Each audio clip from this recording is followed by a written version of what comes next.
आपको सेशंस चाहिए, ठीक है। तो स्टार्ट करते हैं क्वेश्चन नंबर 91 से। इजी क्वेश्चन है, cell wall is not present in cell soft. तो जितना मैंने आपको पढ़ाया और जितना भी हम लोगों ने PYQ सॉल्व किए, उस बेसिस पे आप इस क्वेश्चन को तुरंत आंसर कर सकते हो कि भाई नॉर्मल सेल अगर हम देखें तो उसमें एक प्रोटेक्टिव कवरिंग होती है। ये मैं बेंजीन रिंग नहीं बना रहा हूँ, ये एक तरह से आप बोल सकते हो सेल है, ठीक है। तो ये जो एक कवरिंग वाला होता है that is called as cell membrane या फिर प्लाज्मा मेम्ब्रेन बोल देते हैं। और अगर इसमें दूसरी भी कोटिंग चढ़ी होती है, दूसरी भी लेयरिंग होती है, that is called as cell wall. क्या बोलते हैं इसको? सेल वॉल बोलते हैं, ठीक है। तो ये जो सेल वॉल होती है सिर्फ सेलेक्टिव जो चीज़ें होती है, जैसे कि अगर हम बात करें जो प्लांट सेल होती है जिसको हम बोलते हैं पादप कोशिका, उसमें होती है। आपके फंगस हो गया यानी फंजाई, बैक्टीरिया, इन सब में आपको ये देखने को मिलेगी, ठीक है। तो सेल वॉल आपका बैक्टीरिया में भी होगा, प्लांट्स में होगा, फंजाई में भी होगा, बट ह्यूमंस में नहीं होगा। ये आसान सा है, ठीक है। तो ऑप्शन नंबर डी, यहाँ पे एलिमिनेशन भी नहीं मारना था, ये तो आपको बेसिक से पता ही होना चाहिए कि ह्यूमंस में सेल वॉल नहीं होती है। और सेल वॉल किसकी बनी होती है? ये बनी होती है सेल्यूलोज की। और सेल मेम्ब्रेन की बात करें, सब कुछ हम पढ़ चुके हैं कि इट इज़ सेलेक्टिवली परमिएबल, ठीक है। जैसे मेरी सेमी परमिएबल मेम्ब्रेन होती है ना, वैसे ये सेलेक्टिव परमिएबल, यानी कि it allows only the inclusion और diffusion of only some elements, ठीक है। जैसे फॉर एग्जांपल अगर बात करें तो इस सेमी परमिएबल मेम्ब्रेन के थ्रू आपका डिफ्यूजन का प्रोसेस होता है, जहाँ पे आपका एक्सचेंज ऑफ गैसेज होता है, ठीक है। अगर एक्सचेंज ऑफ, जैसे ये तो गैसेज में हो रहा है, अगर हम वाटर में लिक्विड में बात कर लेंगे तो इसी चीज़ को हम ऑस्मोसिस बोल देते हैं, ठीक है। ऑस्मोसिस के बारे में आज के ND वाले लेक्चर में हमने अच्छे से पढ़ा था। हाइपोटोनिक सॉल्यूशन क्या होता है, हाइपरटोनिक और आइसोटोनिक क्या होते हैं। A child receives a tall beautiful plant as a birthday gift from his father with a quiz. The father asked how she would verify whether this plant tall plant was the progeny of both the tall parents or one tall and one short parent and plant. She could verify this through. तो ये कैसे पता चलेगा कि वो first progeny का toll है फिर सेकंड प्रोजेनी? अब ये फर्स्ट प्रोजेनी सेकंड प्रोजेनी क्या होता है? तो जिन लोगों ने लेक्चर्स अटेंड किए होंगे मेरे, उन लोगों को पता होगा, मैंने आपको पढ़ाया था, ठीक है। जॉन ग्रेगर मेंडल, जिनको फादर ऑफ जेनेटिक्स बोला, उन्होंने पी प्लांट में एक्सपेरिमेंट किए थे। तो फर्स्ट प्रोजेनी जिसको हम F1 भी बोलते हैं, उसमें हम क्या करवाते हैं? सबसे पहले तो तुम्हें ये पता होना चाहिए टी और कैपिटल टी और स्मॉल टी से इनको रिप्रेजेंट करते हैं। कैपिटल टी का मतलब होता है प्योर टॉल, ठीक है। इसका मतलब होता है टॉल, इसका मतलब होता है स्मॉल, ठीक है। यानी कि इन दोनों का ही मतलब होता है टॉल, राइट। तो अब जब फर्स्ट प्रोजेनी होती है, F1 होता है, तो उसमें हम क्या करते हैं? टी, ठीक है। और यहाँ पे आपका लेते हैं, यहाँ पे होगा आपका small T and small T, ठीक है। तो यहाँ पे जब इसका हम क्रॉस पॉलिनेशन करवाएंगे तो यहाँ हमें मिलेगा टी, यहाँ भी मिलेगा हमें टी, ठीक है। यहाँ पे क्या मिलेगा? टी और यहाँ पे मिलेगा टी, यानी सेम चीज़ें मिल रही हैं। और ये क्या होता है? एक कैपिटल और एक स्मॉल, स्मॉल और एक कैपिटल, ये होता है आपका टॉल। यानी कि अगर हमने किसका क्रॉस पॉलिनेशन करवाया? हमने टी का करवाया टी स्मॉल टी और स्मॉल टी से, राइट। ये क्या थे? ये एकदम प्योर टॉल था। जैसे मान लेते हैं ये फादर है आपके, प्योरली टॉल है, और ये आपकी मदर है, प्योरली स्मॉल है, या फिर वाइस वर्सा। तो कोई चांस ही नहीं है कि आप स्मॉल पैदा हो। यानी कि अगर आपके फादर या मदर में कोई प्योर टॉल है तो ऐसा चांस है ही नहीं कि आप स्मॉल हो, ठीक है। अब इसका मतलब क्या हुआ? आप में से आपने काफ़ी लोगों को ऐसा देखा होगा जो जिनके फादर या मदर स्मॉल होते हैं और वो भी स्मॉल होते हैं, राइट। तो ऐसा होता है। तो ऐसा क्यों होता है? क्योंकि उसमें F2 प्रोजेनी चल रहा होता है। F2 इन दी सेंस, अब यहाँ पे हम क्रॉस पॉलिनेशन करवाएंगे capital T small T, and यहाँ पे आपके टी स्मॉल टी और small T.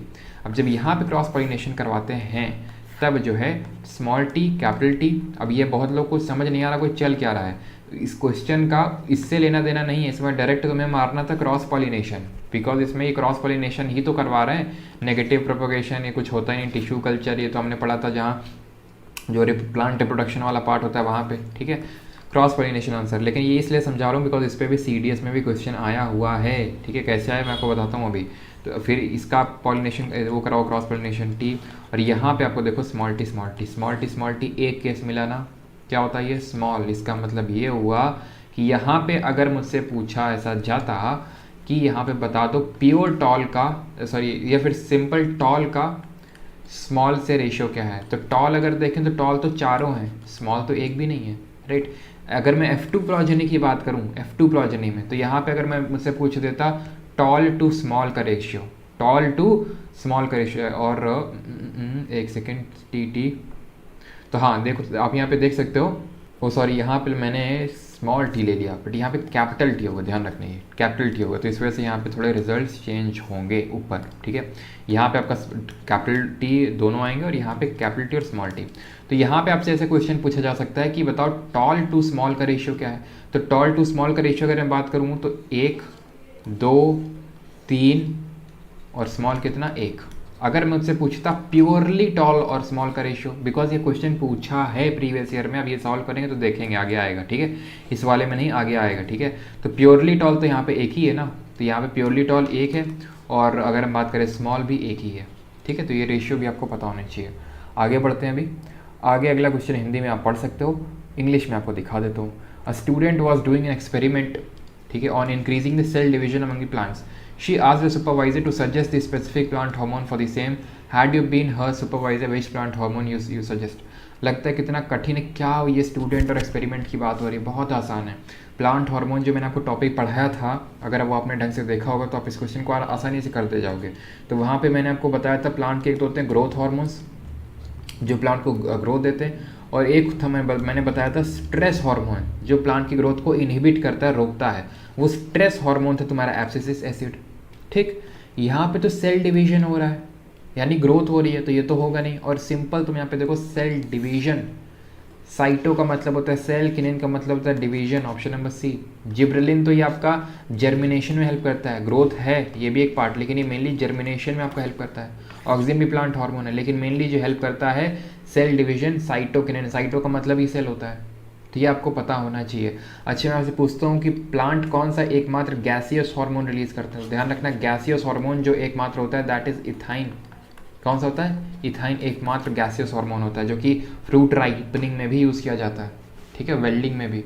Which cell organelles have their own DNA and ribosome? Again an easy question and again जो हम लोग कर चुके हैं, बार बार आपको करवा चुका हूँ। और एनडीए में जब मैं सॉल्व करवा रहा था तो वहाँ पे मैंने आपको बताया था कि डीएनए और राइबोसोम दो के पास होता है, एक होता है माइटोकॉन्ड्रिया और दूसरा होता है प्लास्टिड, ऑप्शन नंबर बी। यानी अपना खुद, वैसे सब किस पे डिपेंडेंट होते हैं? सब डिपेंडेंट होते हैं राइबोसोम, जो कि रफ एंडोप्लाज्मिक रेटिकुलम में होता है, लेकिन ये अपना खुद ही सिंथेसाइज कर लेते हैं माइटोकॉन्ड्रिया एंड प्लास्टिड्स, ऑलराइट। अगला, osmosis is the process of movement of water molecules from its. Again an easy question, morning में ही हम लोगों ने ऑस्मोसिस के बारे में सब कुछ देखा था। हाई कंसंट्रेशन से लो कंसंट्रेशन में through a semi permeable membrane, और ये सेमी परमिएबल मेम्ब्रेन अभी मैंने आपको बताया था इट इज सेलेक्टिवली परमिएबल, कुछ चीज़ों के अलाउ करती है अंदर आने के लिए, बाहर जाने के अंदर आने के लिए, सबको नहीं करता है, ठीक है। तो ये गया ये, और higher concentration to lower concentration, higher to lower and higher to lower through a cell wall. Cell wall यहाँ पे नहीं होगा, सेल मेम्ब्रेन होगा। सेलेक्टिवली परमिएबल जो मेम्ब्रेन होती है ना, सेमी परमिएबल मेम्ब्रेन, वो आपकी सेल मेम्ब्रेन बिहेव करती है, बिकॉज सेल वॉल तो आपकी एनिमल सेल में होती नहीं है। तो क्या एनिमल सेल में ये डिफ्यूजन का प्रोसेस नहीं होता है? बिल्कुल होता है, एक्सचेंज ऑफ गैसेस। तो इसका मतलब है सेल वॉल नहीं होगा, सेल मेम्ब्रेन आंसर होगा, ठीक है। तो यहाँ पे तो परमिएबल, फुली परमिएबल नहीं होगा, ये सेलेक्टिवली परमिएबल होगा, सेमी परमिएबल, तो ऑप्शन नंबर डी आंसर होगा। Growing of two or more crops simultaneously on the same field in a definite pattern is known as intercropping. अब तुम्हें समझ रहा होगा मिक्स्ड क्रॉपिंग और इंटरक्रॉपिंग में अंतर क्या होता है भाई। कुछ लोग हो सकता है मिक्स्ड फार्मिंग में भी कन्फ्यूजन हो। सबसे पहले तो ये हटा लो, फार्मिंग का मतलब होता है वहाँ पे आप लाइफ स्टॉक को भी इंक्लूड कर रहे हो, गाय भैंसों को भी रख रहे हो। जैसे आपने गेहूँ वगैरह लगा रखा, धान लगा रखा, और साथ में आप गाय भैंसों बकरी उनको पाल रहे हो, ताकि आप लाइफ पूरी तरह एग्रीकल्चर पे डिपेंडेंट नहीं हो, लाइफ स्टॉक भी आपके पास, दैट इज कॉल्ड फार्मिंग। ये है पूरी तरह से प्योरली एग्रीकल्चर। क्रॉपिंग मिक्स्ड और क्रॉपिंग इंटर में अंतर क्या होता है? मिक्स क्रॉपिंग में आपने सीड्स मिक्स कर दिया और ऐसे ही डाल दिया, कोई फिक्स्ड पैटर्न आपने नहीं फॉलो किया। जैसे ये है तो कोई पता चला यहाँ चावल है, उसी के बगल में गेहूँ है, पता चला फिर यहाँ चावल, यहाँ गेहूँ, मतलब कुछ भी हो रखा है। इंटर क्रॉपिंग क्या है? एक फिक्स्ड पैटर्न है, इस लाइन में गेहूँ, जैसे एग्जाम्पल दे रहा हूँ मैं आपको, यहाँ चावल, फिर यहाँ गेहूँ, फिर यहाँ चावल, तो मतलब एक फिक्स पैटर्न बना हुआ है, दैट इज कॉल्ड इंटरक्रॉपिंग। यहाँ पे क्रॉप्स के बीच में कंपटीशन नहीं होता है, उनको एड करती हैं एक दूसरे को। यहाँ पे कंपटीशन होता है, जो भी दो क्रॉप्स होती हैं, दो या फिर दो से ज़्यादा, उनको ग्रो करने के लिए, ठीक है। ये आपको पता होना चाहिए। आंसर यहाँ पे इंटरक्रॉपिंग होगा, बिकॉज यहाँ पे definite pattern is the keyword.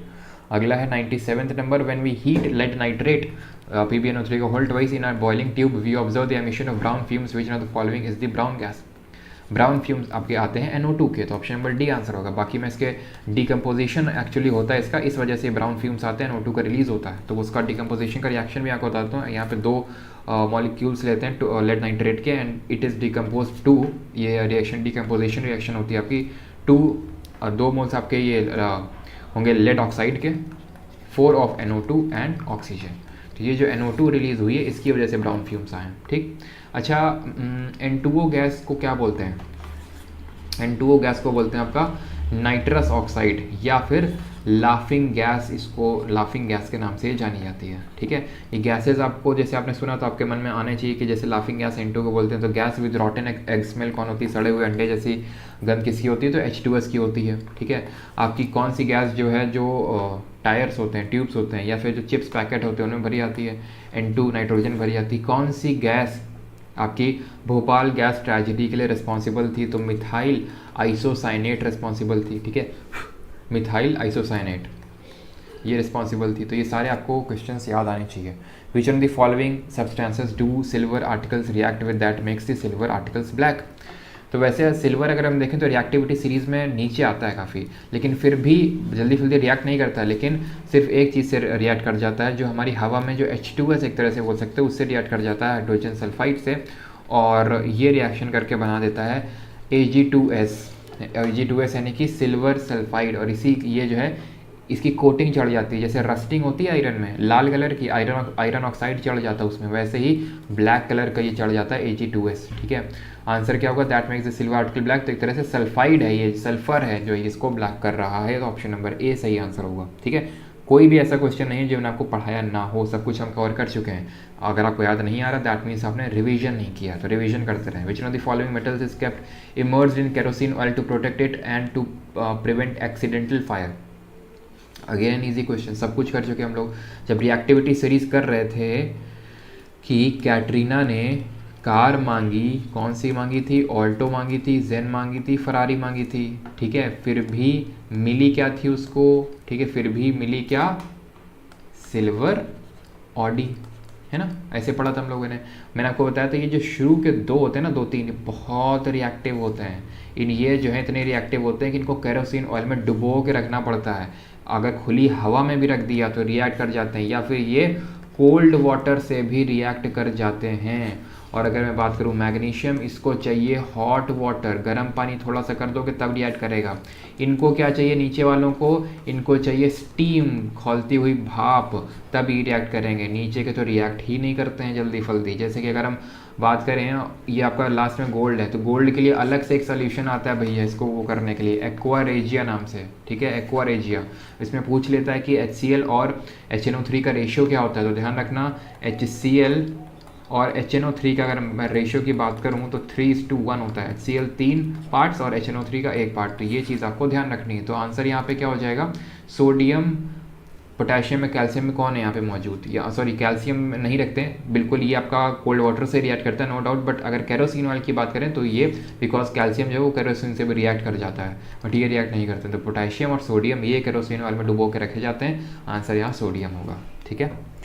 और एक चीज़ मैं आपको यहाँ पर रिएक्टिविटी सीरीज़ की बात आई है तो एक चीज़ और बता दूँ मैं आपको। जैसे कि एक बार CDS में क्वेश्चन आया था कि कोई ऐसा कंपाउंड लिखा था, वहाँ पे बेसिक जो अंडरस्टैंडिंग आपकी लगनी चाहिए दैट वाज कि ऊपर वाला नीचे वाले को रिप्लेस कर सकता है, लेकिन नीचे वाला कभी ऊपर वाले को रिप्लेस नहीं कर सकता है, ठीक है। तो यानी कि नीचे वाले ऊपर वाले को रिप्लेस नहीं कर सकता, मतलब वो रिएक्शन फीजिबल नहीं होगी, ठीक। 100वां नंबर क्वेश्चन देखो, सोल्यूशन कंटेन्स 20 ग्राम सल्यूट का, 180 ग्राम सॉल्वेंट का। सॉल्वेंट अगर वाटर है तो what is the concentration of solution in terms of mass by mass percentage? तो ये क्वेश्चन भी आसान है। तो मैंने आपको क्या फॉर्मूला बताया था, यहाँ पे आप ऊपर रखते हो मास ऑफ सल्यूट, नीचे रखते हो मास ऑफ सोल्यूशन। बहुत लोग इसको कंफ्यूज कर जाते हैं मास ऑफ सॉल्वेंट से, इनटू 100। सल्यूट का मास कितना है? 20 ग्राम है। सोल्यूशन का मास क्या है? 180 ना, ये सॉल्वेंट का मास है 180 ग्राम, तो नीचे 180 नहीं रखना आपको। 180 सॉल्वेंट है, 20 सल्यूट है, तो दोनों को मिला दोगे तब सोल्यूशन बनेगा ना, सल्यूट प्लस सॉल्वेंट। तो 20 में 180 जोड़ो 200 वो इंटू 100, राइट, 0 से 2 0 कैंसिल, 10% आ जाएगा ऑप्शन नंबर सी, ठीक है। 101 देखो, हिंदी में देख लिया, इंग्लिश में देख लो। 101 क्वेश्चन बोला विच of the following element is a non metal but is lustrous. जब मेटल्स नॉन मेटल्स की प्रॉपर्टीज पढ़ रहे थे तो वहाँ पे एक्सेप्शन हमने पढ़ा था, non metal are generally non lustrous, ये चमकीले नहीं होती, इनकी सरफेस जो है चमकीली नहीं होती, लेकिन एक नॉन मेटल था जिसकी चमकीली होती है, that is iodine, option number D. ठीक है, आयोडीन की आपकी चमकीली सतह होती है। तो जब हम लोगों ने मेटल नॉन मेटल वाला चैप्टर किया था तो वहाँ पे काफ़ी सारे एक्सेप्शंस पढ़े थे। जैसे मेटल के केस में अगर हम पढ़ें तो एक्सेप्शन हमने क्या पढ़ा था, हमने एक्सेप्शन पढ़ा था कि सारे मेटल जो है, सारे धातुएं जो होती है कठोर होती हैं, हार्ड होती हैं। बट अगर हम बात करें मरकरी जो है लिक्विड फॉर्म में एग्जिस्ट करता है रूम टेम्परेचर पे।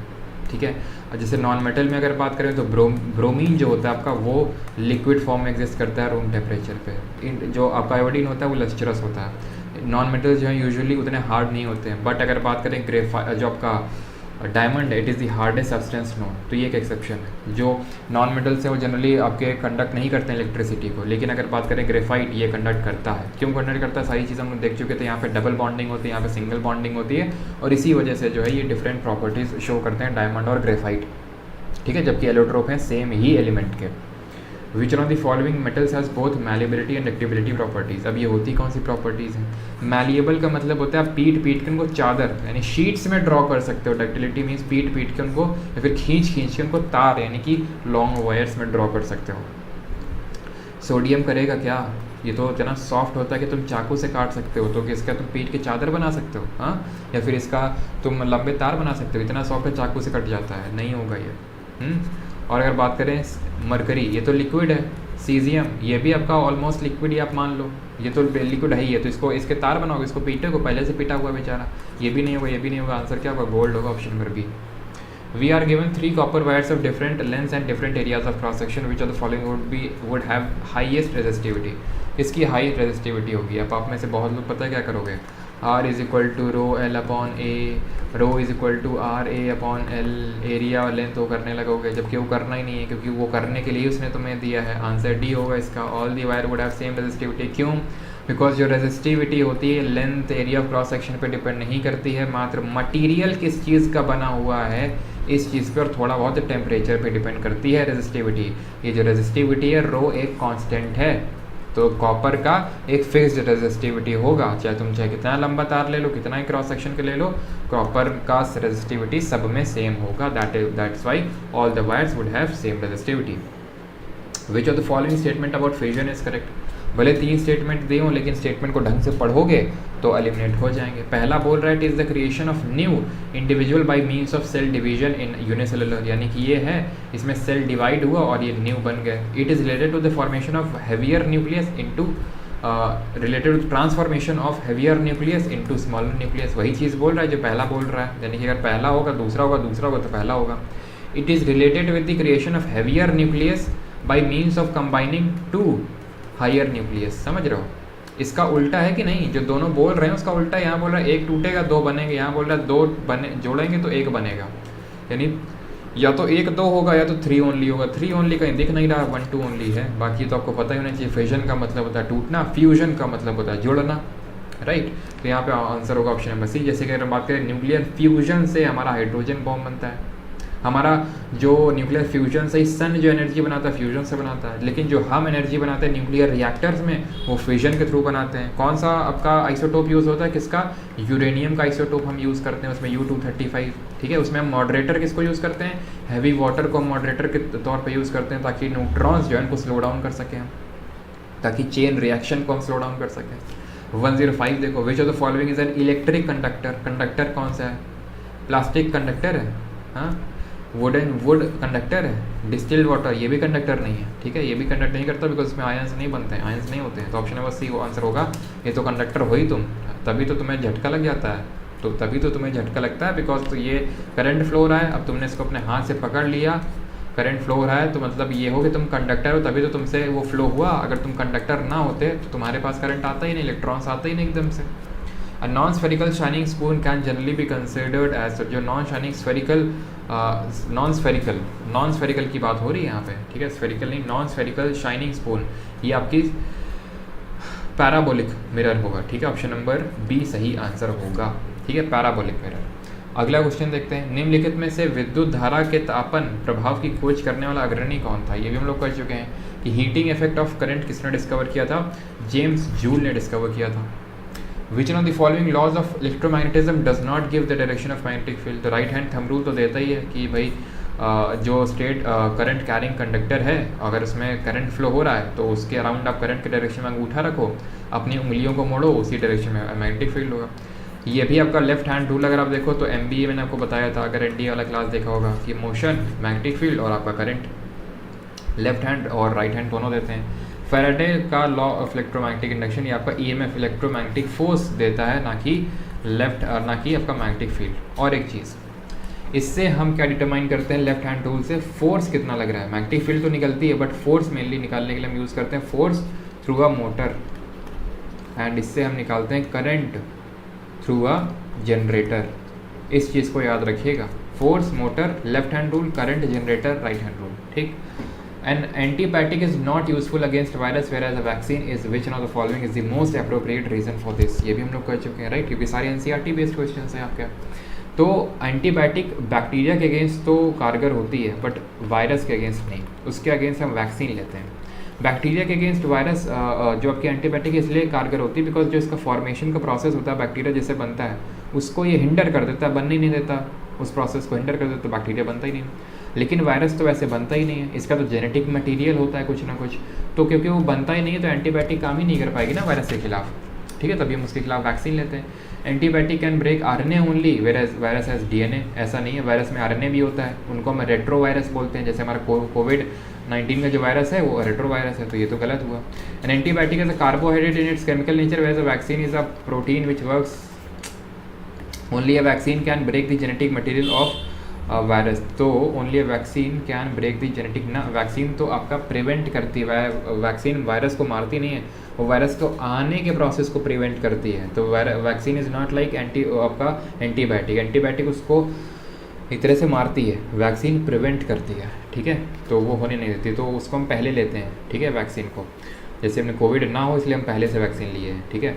A virus does not use biochemical pathways which can be blocked by an antibiotic but a vaccine can boost a immune system to fight the virus, right, वो immunity को हमारी बढ़ाती है ताकि वो वायरस आए नहीं। Option number D. अगला क्वेश्चन देखते हैं। अगला क्वेश्चन है sleeping sickness is caused by. तो स्लीपिंग सिकनेस ये एक डिजीज़ है जो कि एक प्रोटोजोआ की वजह से होती है। इस प्रोटोजोआ का नाम है ट्रिपैनोसोमा, ठीक है, ट्रिपैनोसोमा। और ये इसका कैरियर कौन है, इसको कैरी करके कौन ले जाता है, तो इसका कैरियर है से फ्लाइज। कौन इसका कैरियर है, से फ्लाइज। ऐसे ही आपको एक डिजीज़ होती है काला आज़ार। कौन सी होती है, काला आज़ार। काला आज़ार की अगर बात करें ये भी प्रोटोजोआ की वजह से होती है। कौन से प्रोटोजोआ, लेशमैनिया प्रोटोजोआ की वजह से होती है, और इसमें कैरियर होता है आपका सैंड फ्लाई, ठीक है, ये चीज़ ध्यान रखना। ऑलराइट, आगे बढ़ते हैं। प्लाज्मोडियम हम लोगों ने कहाँ पढ़ा था, याद करो, एसेक्सुअल रिप्रोडक्शन क्या होता है प्लाज्मोडियम में, याद करो और बताओ इसमें कौन सा मेथड ऑफ रिप्रोडक्शन होता है, कौन सा मेथड होता है, ऐसा आपको बताना है, ठीक है। अगला देखते हैं, विच of the following is a free living animal, liver fluke, Wuchereria, Plasmodium या फिर प्लेनेरिया। तो यहाँ पे जो आपका प्लेनेरिया होता है वो फ्री लिविंग एनिमल है, बिकॉज जैसे फॉर एग्जांपल ये प्लेनेरिया है, ठीक है, ठीक है, आपने इसको कट कर दिया, ऐसे बचा, तो इसका जो ये बॉडी है ना पूरा फ्री, अगेन पूरे प्लेनेरिया में ये जो है फिर से रीजनरेट हो जाएगा। तो इस वजह से ये भी एसेक्सुअल मेथड ऑफ रिप्रोडक्शन को चुनता है, जिसको हम बोलते हैं रीजनरेशन, ठीक है, और ये आपका फ्री लिविंग एनिमल है। Option number D. Which of the following is the structure of cardiac muscle cell. तो डिफरेंट तरह की सेल्स आपको बताई थी मैंने। तो कार्डियक मसल सेल की प्रॉपर्टीज़ क्या होती हैं, आप याद करो, वॉलेंट्री, इनवॉलेंट्री, कार्डियक मसल, याद आ रहा है आपको कुछ।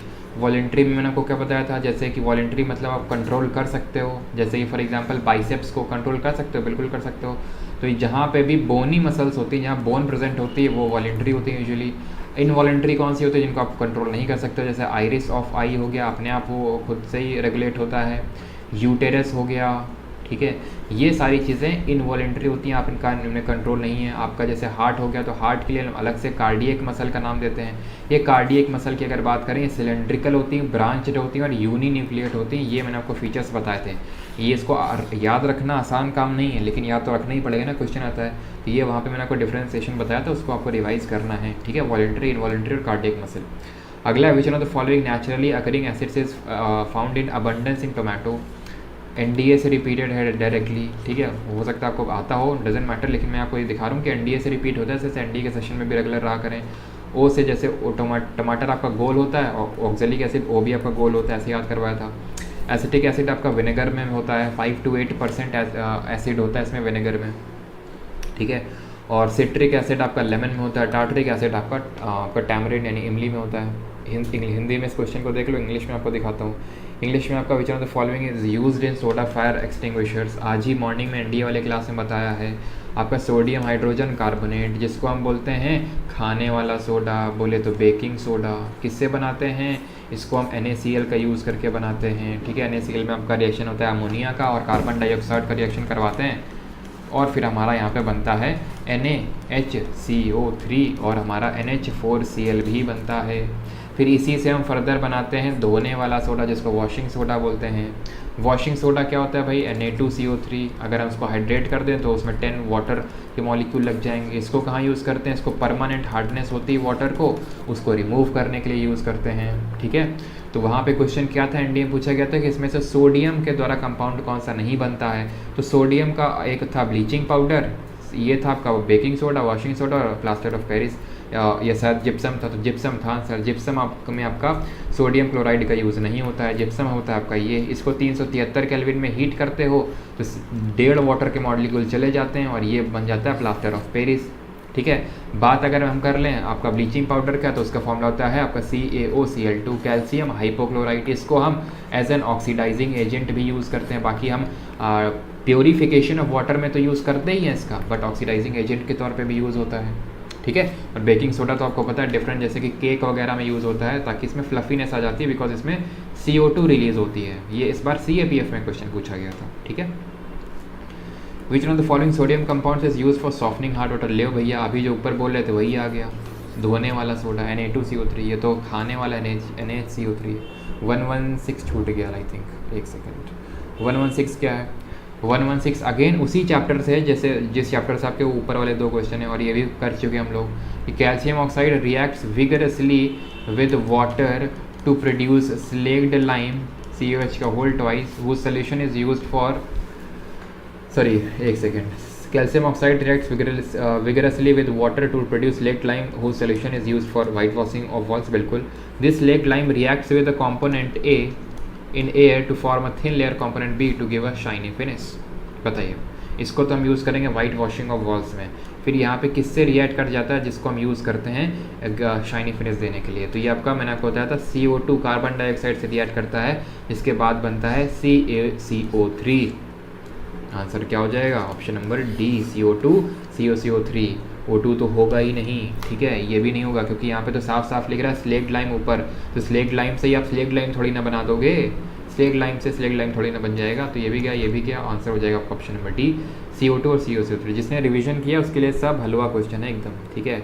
How many internal reflection of light take place in the formation of primary rainbow. अभी 2-3 दिन पहले ही आपको मैंने बताया कि कैसे बनता है, डिस्पर्जन से रेनबो बनता है। ये वाटर ड्रॉपलेट है और इसमें आपका जैसे लाइट रे घुसा सनलाइट, ठीक है, तो रिफ्रैक्शन पहले तो यहाँ पे होगा, यहाँ रिफ्रैक्शन हुआ, देन यहाँ पे आपका इंटरनल रिफ्लेक्शन हुआ, देन अगेन इस पॉइंट पे रिफ्रैक्शन होगा, यानी 2 रिफ्रैक्शन और 1 इंटरनल रिफ्रैक्शन हो रहा है। तो आंसर 1। रिफ्रैक्शन पूछता आंसर 2 हो जाता, C हो जाता अपने आप, ठीक। तो यहाँ पे पूरा ओवरऑल डिस्पर्जन हो रहा है। रेनबो आपका जनरली कहाँ बनता है? जहाँ पे सन होता है उसके जनरली अपोजिट साइड में बनता है, ठीक है। सारी चीज़ हम लोग पढ़ चुके हैं। The direction of acceleration in uniform circular motion is along. तो UCM से देख सकते हो, NDA में हम लोगों ने किया है, कल ही किया है। UCM में क्या होता है, स्पीड कांस्टेंट होती है, डायरेक्शन चेंज होता जा रहा है, आप खुद ही देख सकते हो, क्योंकि डायरेक्शन चेंज हो रहा है, स्पीड कांस्टेंट होती है, यहाँ पे वेलोसिटी आ जाएगी। चेंजिंग वेलोसिटी होगी तो एक्सेलरेशन होगा। एक्सेलरेशन मैंने आपको वहाँ पे बताया था अंदर की ओर होता है, और इसी वजह से इसको हम बोलते हैं सेंट्रीपीटल एक्सेलरेशन, जिसकी वैल्यू क्या होती है, v²/r होती है वैल्यू। और अगर फोर्स में बात कर लूँ, फोर्स होता है m × a, तो m × a कितना निकला है, v²/r, तो mv²/r फोर्स की वैल्यू हो जाएगी, जिसको सेंट्रीपिटल फोर्स बोलेंगे। तो यहाँ पे क्या हो जाएगा, tangent to the circle at the point of observation, direction perpendicular to the velocity. Option number D answer होगा। वेलोसिटी ये उसके परपेंडिकुलर 90 डिग्रीज पे है। The weight of an object is due to, weight क्यों होता है भाई, तो वेट एक तरह का फोर्स है जो कि ग्रेविटी के द्वारा लगाया जाता है, net force acting on it. Option number A. सारे एकदम ईजी से क्वेश्चन हैं।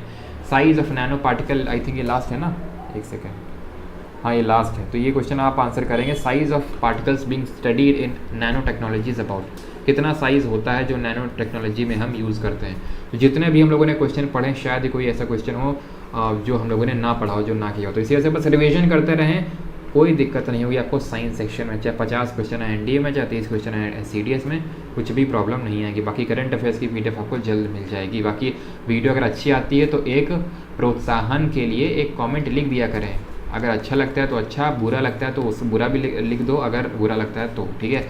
और शेयर कर दिया करो सेशंस को अपने फ्रेंड्स और ग्रुप में, ठीक है, ताकि नंबर ऑफ़ स्टूडेंट ज़्यादा रहेंगे तो मुझे पढ़ाने में अच्छा लगेगा, ठीक है। धन्यवाद।